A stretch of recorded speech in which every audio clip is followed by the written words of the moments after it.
नमस्कार विद्यार्थी मित्रो, आजच्या व्हिडिओमध्ये सर्वांचे स्वागत आहे. आज आपण सेटमधील laws of algebra of set हा पॉईंट डिस्कस करणार आहोत. तर यामध्ये टोटल 6 लॉज आहेत. तर ते आपण विथ एक्झाम्पल डिस्कस करूया. ओके, फर्स्ट लॉ आहे आयडेम्पोटेंट लॉ. आयडेम्पोटेंट लॉ म्हणजे for any set A we have A union A is equals to A and A intersection A is equals to A. कोणत्याही सेटचं union आणि intersection जर तो set येत असेल तर त्या लॉला आपण म्हणतो आयडेम्पोटेंट लॉ. ओके, एक सेट घेतला आपण कोणताही इन जनरल, सपोज ए हा सेट घेतला. ए मध्ये आपण सपोज 3 एलिमेंट्स आहेत 1 2 3. Okay, H union A union A काय येणार आहे? ए मधील सर्व एलिमेंट्स युनियन म्हणजे हा आहे ना ए सेट डिफाईन करतो 1 2 3. काय दोन मध्ये सेम एलिमेंट्स आहे युनियन काय तर ऑल एलिमेंट्स इन ए और बी असते. आता ह्याच्यामध्ये दोन्ही सेट काय आहेत सेमच आहे त्यामुळं ए और ए. आता ए इंटरसेक्शन ए काय येणार आहे? दोन्ही सेटमधले कॉमन एलिमेंट्स कॉमन काय आहेत 1 2 3. त्यामुळे हा पण सेट काय आला ए, हाही सेट काय आला ए. ज्या सेटमधले युनियन आणि इंटरसेक्शन त्या सेटचं ए तो सेट येत असेल तर त्याला आयडेम्पोटेंट लॉ असं म्हणतो. Next identity law. Identity law for any set A we have A union phi is equals to A. U and phi are identity element. Okay, for union and intersection. A intersection U is equals to A. First युनियनचा जो law आहे काय आहे A union phi is equals to A. Phi हा empty set असतो आणि five हा काय झाला युनियन मधला आयडेंटिटी एलिमेंट झाला. फाय बरोबर कोणत्याही सेटचं जर आपण युनियन घेतलं तर जर तो सेट मिळत असेल तर युनियन फाय काय असतो आयडेंटिटी एलिमेंट असतो. For example suppose B set घेतला, B union phi is equals to B.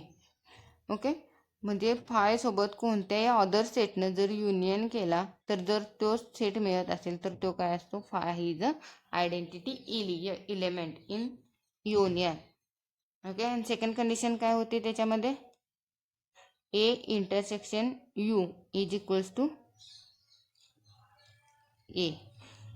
Okay, जर यू काय युनिव्हर्सल सेट आहे, युनिव्हर्सल सेट बरोबर त्याचा जर सबसेट हा इंटरसेक्शन घेतला तर तो काय होणार subset is equals to intersection. Okay, म्हणजे यू हा काय झाला इंटरसेक्शन मध्ये आयडेंटिटी मिळेल. Suppose B intersection union B is the subset of universal set therefore is equals to B. Therefore U is a identity element. U is intersection मध्ये काय असणार आहे identity element. Okay, next law आहे commutative law. For any two sets A and B we have A union B is equals to B union ए.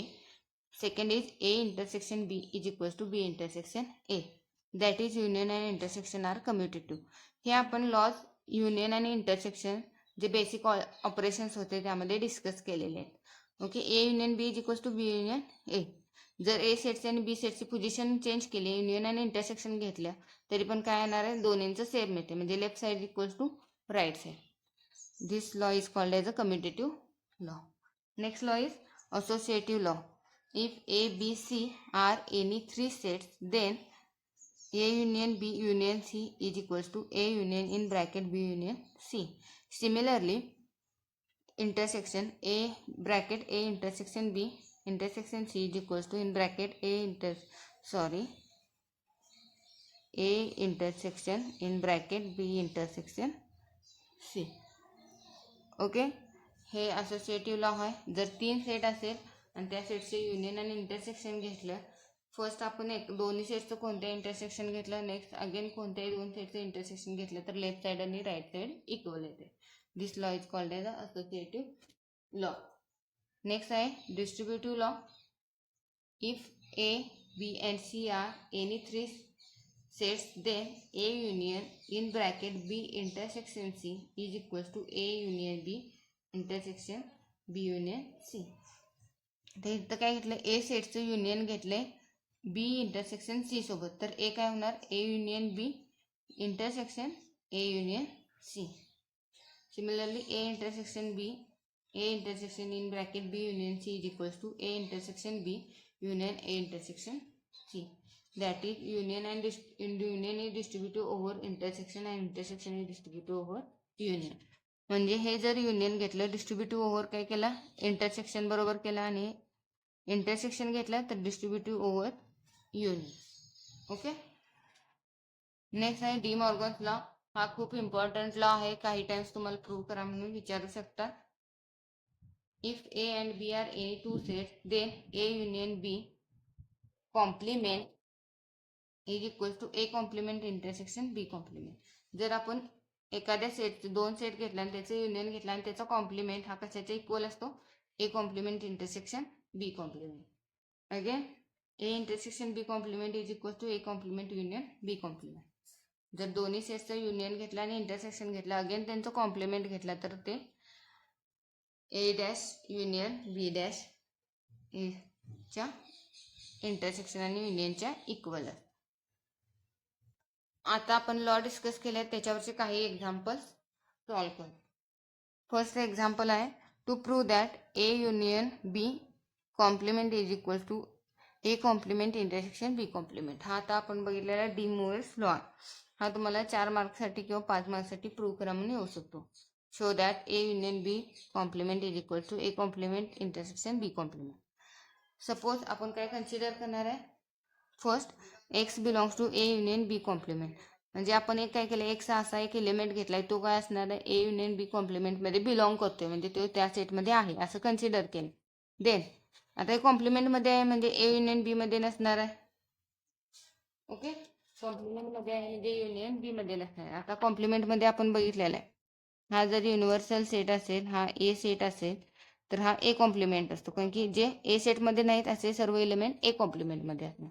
मग युनियनच्या बाबतीमध्ये पण तसंच आहे. ह्याचं काय सांगितलंय, हा जर सपोज ए युनियन बी असेल तर हा काय असणार आहे, ए युनियन बी कॉम्प्लिमेंट.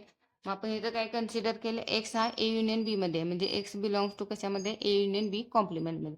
म्हणजे X does not belongs to A union B. मग X does not belongs to युनियनमध्ये नाही आहे. मग युनियनमध्ये म्हणजे काय असतं, दोन्ही सेटमधले सर्व एलिमेंट, म्हणजे हा ए मध्ये पण नसणार आहे आणि बी मध्ये पण नसणार आहे. ओके, म्हणजे ए मध्ये आणि बी मध्ये पण नाही, म्हणजे कशामध्ये असू शकतो, ए कॉम्प्लिमेंट मध्ये असू शकते किंवा बी कॉम्प्लिमेंट मध्ये असू शकतो. म्हणजे X belongs to A complement intersection B complement. Okay, therefore A, आता इथं काय झालं, हा X belongs to A union B दाखवला आपण, आणि इथं प्रूव्ह काय झालं, X belongs to A complement intersection B complement. म्हणजे जर एक्स हा ए युनियन बी कॉम्प्लिमेंट मध्ये असेल तर एक्स कशामध्ये बिलॉंग करणार आहे, A complement intersection B complement. That is X A union B complement contained in A complement intersection B complement. Okay, similarly आपण काय केला, कन्व्हर्स, जर X A complement intersection B कॉम्प्लिमेंटमध्ये आहे असं कन्सिडर केलं आणि आपल्याला हा करायचा आहे, हा रिव्हर्स ह्या सेटमध्ये कंटेन दाखवायचा, म्हणजे दोन्ही काय होतील, इक्वल होतील. म्हणजे X belongs to A complement intersection B complement, म्हणजे एक्स डज नॉट, म्हणजे X belongs to A complement and X belongs to A B complement. म्हणजे X does not belongs to A and B, म्हणजे X does not belongs to A union B, that is X belongs to A union B complement. Similarly first and second वरून आपण काय prove करू शकतो, A union B complement is equals to A complement intersection B. A union B complement is equals to A complement intersection B complement, first आणि सेकंडवर. Okay, first आणि सेकंडवरून आपण काय प्रूव्ह केलं, A union B complement is equals to A complement intersection B complement. Similarly आपल्याला second De Morgan's law prove करायचा आहे. सेम जे फर्स्ट पार्टमध्ये प्रूव्ह केलेलं आहे त्याच टाईपमध्ये, त्याचे प्रूफ तुम्ही बघू शकता.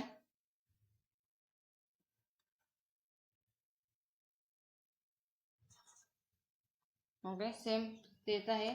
नेक्स्ट काही एक्झाम्पल आहेत ते डिस्कस करूया.